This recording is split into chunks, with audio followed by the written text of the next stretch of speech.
Yeah, a litigation.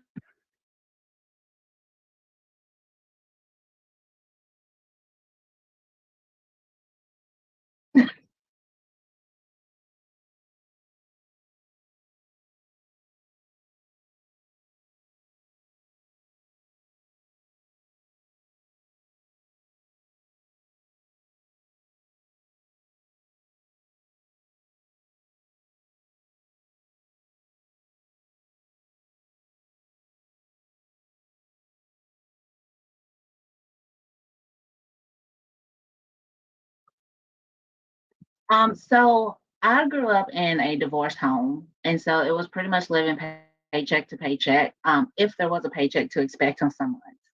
And so with that came, this mindset of being used to kind of what I would say lack in some sense of the word. However, I knew that I wanted something different for my family, and I wanted something different for me myself. I jokingly tell people I have to be able to afford myself because I tend to be very expensive. Um, Believe it or not, it costs money to only wear half of your hair. I have to pay somebody every 2 weeks. um, so it was one of those situations where I knew I wanted something different. And I grew up in a home. It was a 3 bedroom home. I shared a room with my sister all my life. And I knew I wanted my kids to have their own room. I love my sister though. I love sharing a room because we're best friends to this day. But there's just part of growing up where you need sometimes your own space. So there were times when, my daughter is 13 and I've been married 13 years. So if you can do the math, I've not had a chance to be a wife without being a mom. I think we were married maybe a week or two before she came. And so our finances have always been geared around making sure that kids have what they need. And we've had to learn how to shift and adjust and make sure that we as parents have what we need. So I would tell you that a lot of my motivation to get through law school when things would get hard is I would go and I would drive around the neighborhoods and be like, okay, because I know I want this home for my kids. I know I want the certain lifestyle for my kids. And that would motivate me. And then once I started counseling, my counselor was asking me, well, what do you want for Kristen? And no one had ever asked me that before. And so I had to realize that not only do I want that for my kids, but guess what? Kristen likes to drive a sports car, without worrying about where the money's going to come from to pay it, without having to worry about credit card debt and things of that nature. So we've gone through all those things. We had consumer credit card debt. We had nothing in savings at one point. And my husband and I just made a conscious decision that this isn't the lifestyle that we wanted. So we drove the same cars we had from college until they basically fell apart. Got new cars then, drove those, completely paid off until I totaled them, but that's another story. um, but the point was to put ourselves on a budget. Like we were trying to control what expenses and things that we could. And now I'm sitting here as people like we don't have credit card or consumer debt at all. Like there's money sitting in savings to where I don't have to worry if for some reason my check doesn't hit this month or the next month. Um, and those are all things that, you know, that kind of the feeling of uneasiness that a lot of people got with COVID, that we felt that same way. And we just never wanted to be relying again upon a job or anyone else, which is why I also recently accepted partner in my firm because I wanted more control of my finances. And that means being more in control of the business.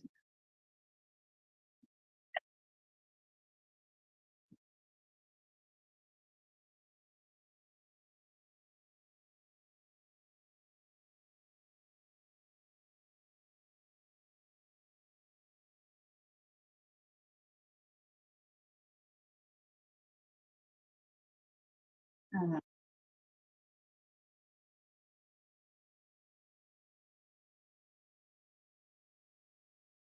Yeah.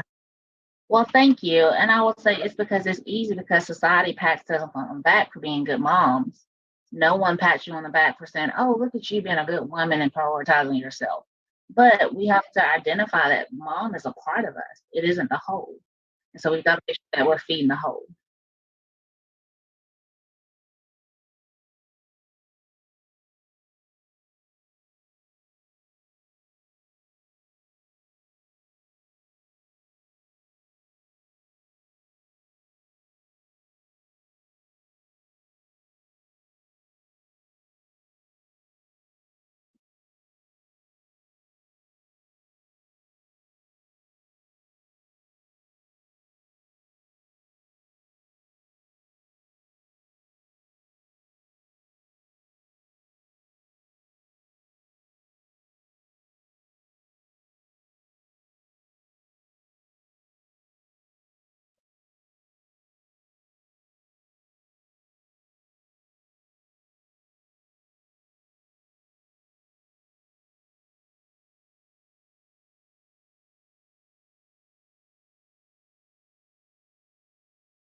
Yeah.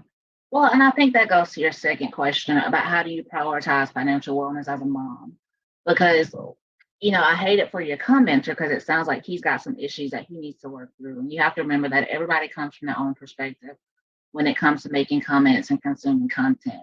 But one of the things that I will tell you that for me, when I was working on, okay, let me prioritize as a mom, I had to sit down and identify what are wants that we have as a family, not just me, and what are needs that we have as a family.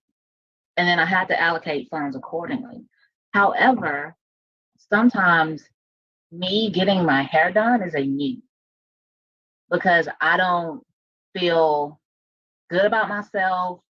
And then that then translates to my daughter, who then thinks that she should feel good about herself, or that then translates to the way that I conduct business and I'm making less money. So I don't do it to the detriment of anything else. So I'm going to make sure all of my responsibility and things are taken care of first. But I might tell my daughter, no, you can't go skating for the third week in a row because mommy's using the skating money to get her hair done. Whatever it is, that's whether in the, so some people might not be a get your hair done kind of person. It might be I need to find time to sit down and read a book, but I also have this part-time job that I'm working that's taking all my extra time. And it might be okay for you to say, okay, let me not take one more shift this week. And so we have to see that sometimes you taking that one more shift, you're going to come home an angrier, drained mom. And you have what we call in our house a bucket. Your bucket's empty and you can't pour from an empty bucket. And sometimes if staying home for that one shift and reading a book will let you feel refueled and your kids come home and they're happy, but y'all are eating ramen, it's fine. Um, and I think we have to stop prioritizing things so much, making sure that our kids have the best Jordans. I will tell you that my daughter, we had a family friend who bought her first pair of Jordans. She fell in love with them. She came back to me and asked me for another pair as soon as she outgrew them.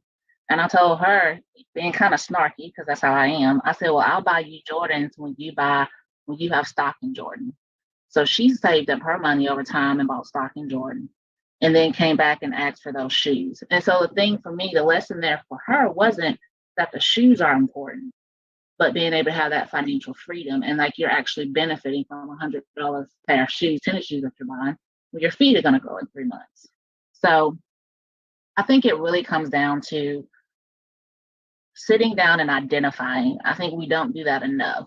Our brains, we keep running lists a lot of times of everything that we need to do, everything that needs to get paid, but that's not stopping, writing it down, identifying it, describing it as a need or a want, and prioritizing it, and then attacking it in that fashion.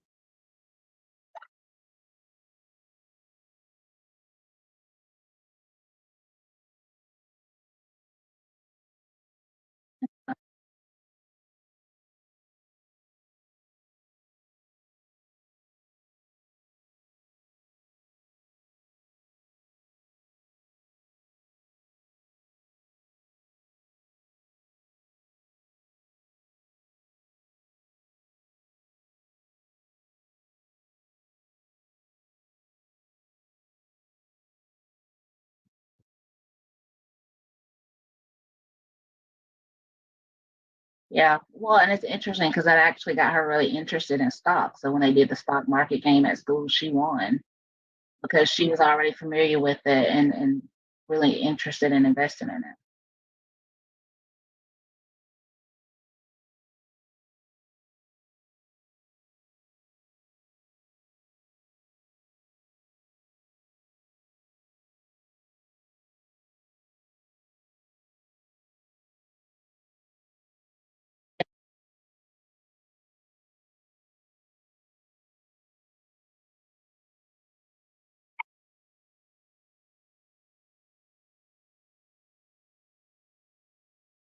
Yeah, and I would say that I didn't necessarily grow up learning these things, but I deal with a lot of high wealth, high asset clients, and I had to learn how to read tax returns and not just simple tax returns. And once I realized all the options there were out there for deductions above the line and below the line and all those things, planning as a family when we're sitting down making plans on how we're going to spend money. We also have to think about tax consequences of what we do because we have the actual enough assets to where we're regularly paying taxes every year.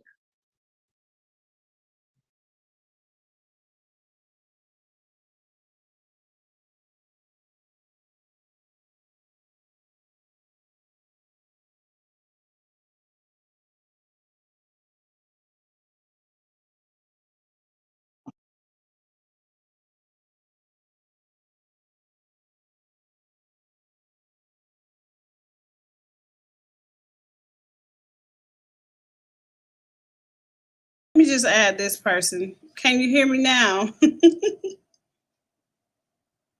I'm just going to keep adding. So you're going to see me twice, but that's okay. All right. So let's see if we can make this happen. So sorry about that, Kristen. Thank you for your patience and No, no. for understanding. But what I'm going to do now is go ahead and go to the next question, which is what steps can moms take to improve their financial well being and create a sense of financial security for themselves and their families? Okay, number one thing I'm going to tell you is communicate. I don't care if it's just you and your spouse or if it's just you and you have your kids. So between you and your spouse, y'all need to communicate about all the details of your finances and make sure you're on the same page. If it comes to you and your kids, I communicate to my kids that we have a budget. And when they ask to do certain things for the month, okay, but this is how it affects the budget. And so that means that later in the month, you can't do XYZ, whether that's go to the movies again or something of that nature. So the first thing you need to do is learn how to communicate. This is an uncomfortable conversation. Just have it. I think it helps with my profession because I have a lot of uncomfortable conversations on the daily with people about their own personal finances and their own sex lives and all these things. If you want it to improve, talk about it. Okay. So after you open up and communicate about it, the things that you need to identify or someone that you're working on a budget with is identify your spending. A lot of people sit down and want to make a budget, but you cannot make a budget not knowing what your habits are currently, because it might be some habits that you need to change. So one of my bank accounts that I have will split things into entertainment, food, all these different things for me. However, you should probably go through a month or two of your spendings and mark out, oh, I took cash out. What did I do with it? I don't know. Mysterious cash over here. I spent this much at the grocery store. And then so at the end of the month, you're looking and you're like, oh, I spent 1,500 at the grocery store this month, didn't even realize it. So you need to identify what those spending habits are because we can't change what we don't know. Once we've identified those habits, the next thing you need to do is set a budget. And when I say set a budget, I'm not just talking about the routine expenses that occur every month. You need to anticipate what I call your quarterly expenses, like pest control that I have come out every quarter. You need to anticipate your yearly expenses. That's Christmas. A lot of us like to go big for Christmas. You can't go big for Christmas if you aren't saving for Christmas in January. Okay. Vacations, those kind of things. You need to go ahead and plan those into your budget. Even if that's saying I'm going to pull $100 a month and put it in this envelope over here. I know some people who use the envelope method. My husband and I did that starting out. We would take envelopes for certain things, and when it's got time to go to the grocery store, pull that envelope out. When it was time to go to the movies or take the kids somewhere fun, pull that envelope out. And then you finally get to a point to where with our budget, we were spending too much to be able to use the envelopes. So we use separate banking accounts. What you will notice is that for me, I have a separate bank account that I use for my expenses, my fun things that I want to do. He has a separate bank account he uses for his expenses, his fun things that he wants to do. And then we have one that we use for weekly expenses. A certain amount goes in there on Monday. Once it's gone, it's gone. But that is based off the budget of what we need per week. Like I know I'm going to have so much over the amount that I use for gas per week because I can tell you right now how much both my cars use in gas for the week. And then I can tell you also how much it's going to cost to go to the grocery store. So those things are included in that weekly budget. Oh, that is good. So, yeah. So once I was saying and then we also have another account that's used specifically for bill payment. So we know what each day each bill is coming out of. There's an Excel spreadsheet that we keep. That's our budget. That has the list of when this payment is coming out, how much is it due. And then so we also have a separate savings account. We have a couple of different savings accounts, one for the kids, one for each of the kids, and one for just savings that we're putting to the side and storing up for different things. That is so good. Well, and that's what I was going to tell you. So, and then a lot of people say, well, what about unexpected expenses? There really and truly aren't a lot of what I would say unexpected expenses. Okay. We know school clothes come around the same time every year. We know kids, the growing rate. Like when my kids were every 3 months, I remember, especially a boy and a girl, every 3 months, I was buying both of them new clothes. And so that was something that we planned into the budget. So you need to go ahead and anticipate those expenses because they're really not unexpected expenses. Car maintenance. We all know our cars are going to need maintenance. So there's no reason why we can't have a separate allocation over here for car maintenance. If you get to the end of the year, you didn't use it, congratulations to you. You got you some more fund money. And you can start over with your car maintenance next year, or you can keep it and let it roll over. That is good. And then also, the next thing I was going to say that you can do to improve financial well-being is you have to trim the fat where you can. If you've got 5 streaming services and you only use 3, cut the other 2. If you need to figure out something about childcare and you've got family members that you trust and their churches have vacation Bible school, send the kids vacation Bible school where it's going to be cheaper or free than trying to pay for a summer camp or a daycare. Find free activities to do. I can't tell you how many nights I spent with toddlers with a blanket on the grass at the park watching movies at the park. Find your other free activities. The libraries have lots and lots of activities ongoing all the time. So they'll do a lot of magician shows at the one in Hoover, the one in Chelsea, they've got clubs and different things like that. So take advantage of those things. Another thing that we used was Michael's has like a craft club where the kids can go in and like do little crafts and things like that. And sometimes it may cost $5 and sometimes it's absolutely free. So anything that you can find like that to trim the fat in your budget so you guys can still have activities, go to the pool, and before you go to the pool, everybody gets $2. You go to the Dollar Tree and find you a snack or find you a toy to play with in the pool just to make it a little bit more exciting. So definitely trimming the fat is going to help. So I'm gonna start these over just so we didn't miss any. Identify your spending, set a budget, trim the fat where you can.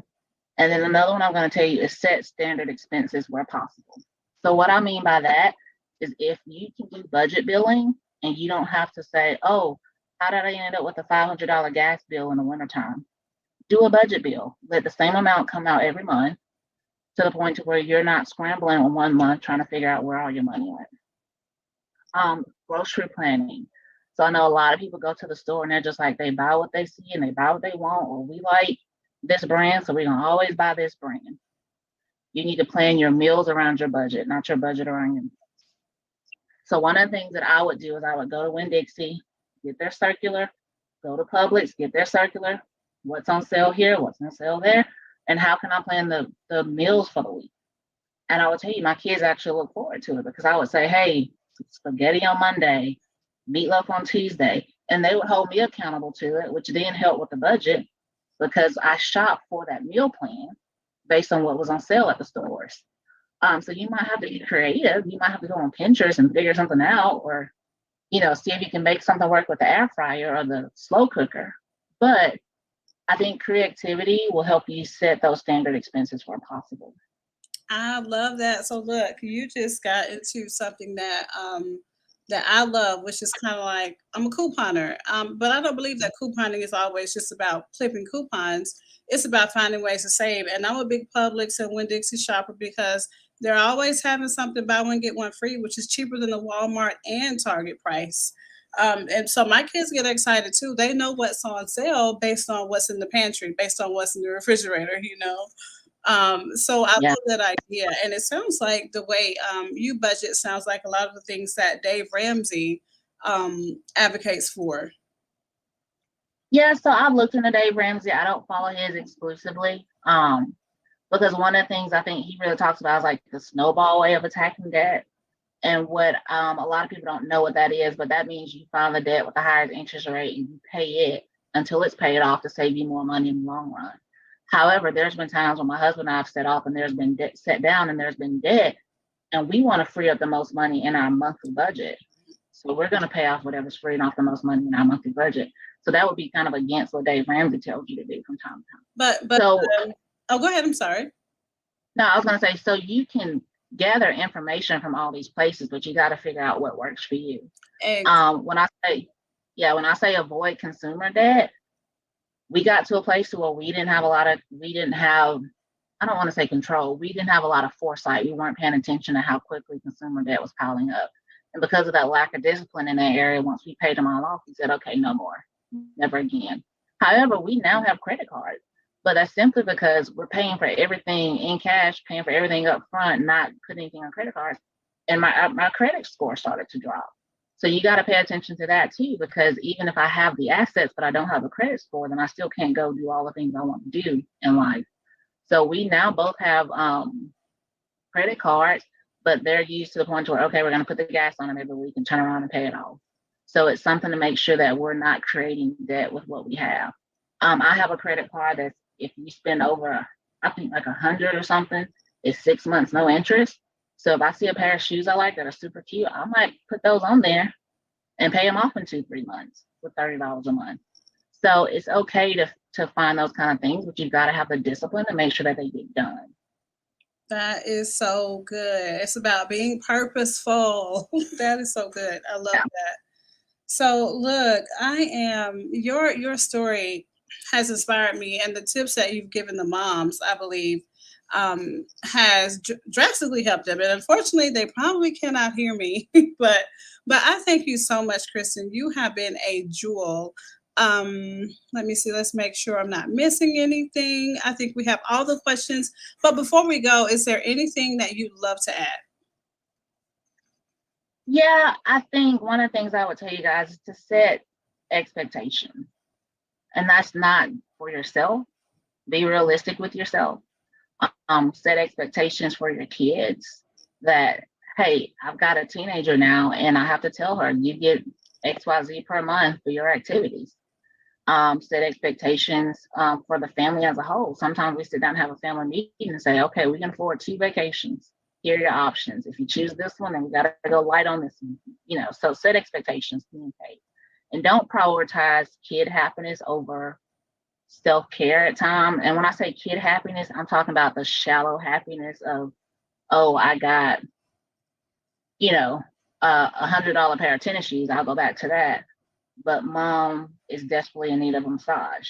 Because sometimes those kids have plenty of shoes already.